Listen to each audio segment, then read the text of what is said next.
Well, students, welcome again. This is our second lecture. Previously, we have already discussed definition of political science and its nature. Now, today we are going to discuss scope of political science. I would be a bit hurried that the videos which have more MBs would be difficult to upload. So keep in mind scope of political science. As we know that we have discussed its definition, so from its definition, it is evident that it always revolves around the study of state and government. So it deals with states in its various aspects and relationship. So it deals with the states and its relation with men, the government, and other states. Willoughby says that there are three great topics with which political science has to deal. Uh, that is state, government, and the third one is law. Similarly, uh, Professor Burgess adds two more in the above uh, in state, government, and law, liberty and sovereignty.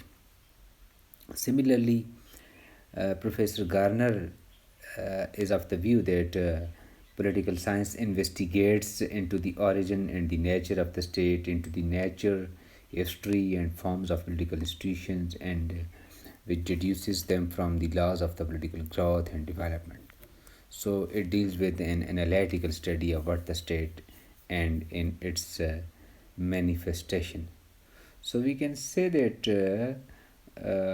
in its scope, in a nutshell, here in this slide, that it is a study of the state in the past, present, and the future of the political organization of political functions of institutions and political theories. So, from another book, I have quoted some important, especially book from the Professor Mazrul Haq, Dr. Mazrul Haq. That is the here, political science as the study of the state. What we study in the why we study state, no need to discuss here. What we study in the state in its two dimensions, the state as it has been, it means its past, and the state as it ought to be, that really deals with sociology. As a state as it has been means that as we know, the state is a dynamic institution and it changes from time to time in its shape. It changes its shapes, changes progress from one form to another form. And Political science surveys that the historical development of the state and consider the changes and the forms which the state assumed is that the past ages and the present time. We cannot know the present without knowing its past. So this is what is called it has been, and ought to be means that the study of the past and present, uh, studying past and present, and we can predict its future. In the scope of political science, this is very much important that we must also see how far the existing structure of the state responds to the needs of the people and their well-being. So this is important. And next one is political science as the study of government. Definitely when we say that it is study of state, so uh, who runs the state? It is the government. Government is the agent of the state, and it is working as an agent of the state, so it works for the state.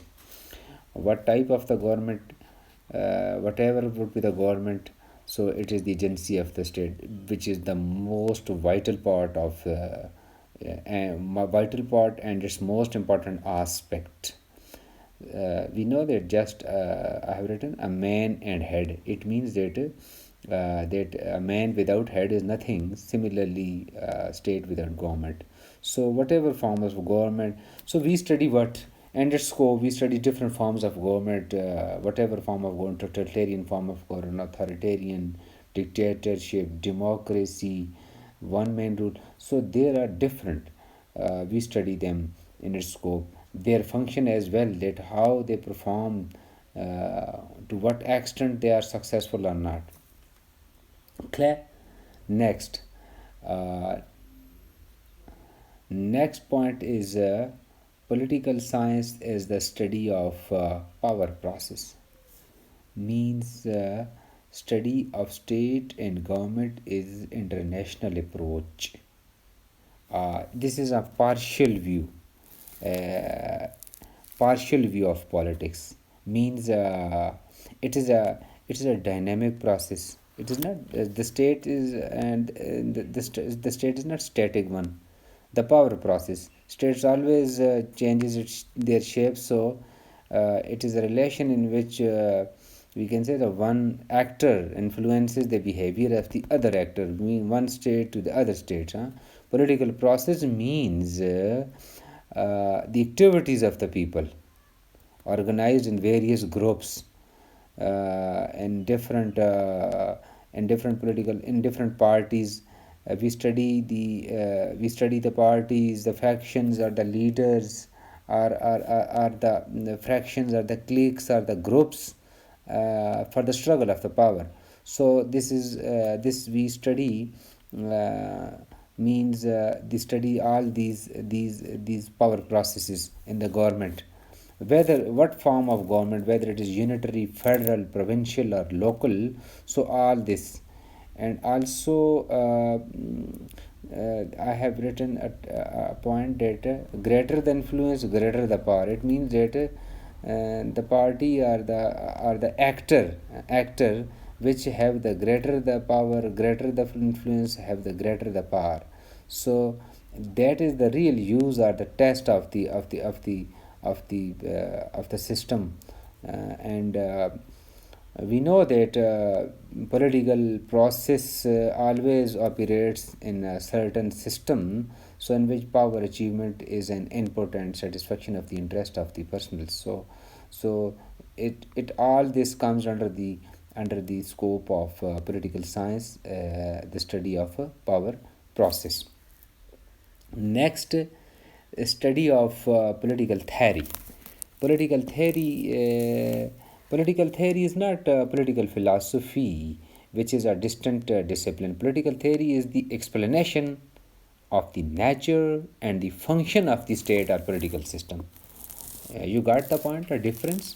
That political theory is not political philosophy, which is a distant discipline. Political theory is the explanation of the nature and the function of the state or the political system derived from data or descriptive analysis with a view to understand it. Also, it implies prediction of what it will be in future. Theory is therefore strictly an empirical thought. Got the point? Of course, political theory has varied from age to age and from time to time. In the past ages, it influenced by religion, dogmas, ideology. So in 19th century and in earlier 20th century, political theory, it was influenced by the institutional or static approach. So with the passage of time, it got changes. So accordingly, it dealt with such concepts like the state, like the government, like the justice, like the liberty. So all this comes under the scope of political science. Next point is study of political behavior. Definitely, we study the political behavior. In present times, after the World War II, political science is influenced by such dynamic concepts like we use these concepts like political process, political system, system analysis, etc., etc., which have now become a part of political science. So it is what it has become of behavioral science also. Gabriel Almond and many others, David Easton, they are of the view that it is of a behavioral in nature. Next is a study of individual liberty and rights. When we discussed all these, this comes under the scope of political science. You can write more about this. It is very easy for you to write. A mere study of the state government is not, but they are a latter thing like the people's individual liberty, yeah, individual. It discusses with all those related things. And the last point is the study of international relations. The political science and I are both. So I are roots from political science. Political science studies the conflicts between the states, between the nations of the world. So relations between two or more states can be peaceful or full of conflict and hostility. So all these As we know that there is no supreme authority in the world, and conflicts between the states and our nation sometimes resulted in the war. John Meshmer is of the view that there is no supreme authority and the states are free to do anything. So that is the anarchical nature of. So it would become lengthy for you to discuss here, for me to discuss here for you, that if we have a time in the class, so I will discuss all these things in detail with you. So for the paper purpose here, briefly I have discussed all these things for you. Thank you very much.